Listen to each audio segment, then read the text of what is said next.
एक लड़की का दर्द। वो जब पैदा हुई, घर में खुशी कम और सन्नाटा ज्यादा था, क्योंकि वो लड़की थी। बचपन से ही उसने समझ लिया था कि उसके लिए चीजें आसान नहीं हैं। भाई के लिए नए कपड़े आते थे और उसे पुराने ही पहनने पड़ते थे। भाई स्कूल जाता था और वो माँ के साथ घर का काम सीखती थी।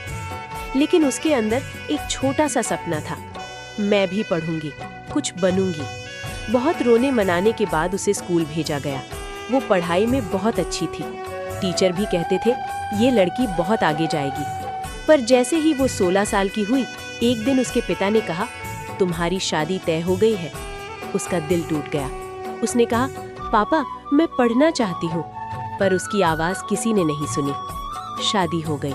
नए घर में कदम रखते ही उसे समझ आ गया, अब उसकी जिंदगी सिर्फ जिम्मेदारियों की है। सुबह से रात तक काम। कोई उसकी थकान नहीं समझता था। कोई उसके सपनों के बारे में नहीं पूछता था। धीरे धीरे उसने अपने सारे सपनों को दिल में ही दफना दिया। कुछ साल बाद वो माँ बनी। जब उसने अपनी बेटी को पहली बार गोद में लिया, उसकी आंखों में आंसू थे, लेकिन इस बार दर्द के नहीं। उसने अपनी बेटी को सीने से लगाकर कहा, मैं तुम्हें वो सब दूंगी जो मुझे कभी नहीं मिला।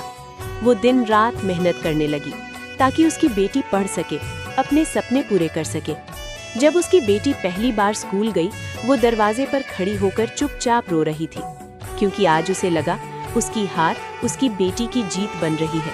वो लड़की जो कभी अपने लिए नहीं जी पाई, आज अपनी बेटी के सपनों में जी रही थी। और तभी उसे समझ आया, माँ बनना सिर्फ एक रिश्ता नहीं, एक अधूरी कहानी को पूरा करने का नाम है।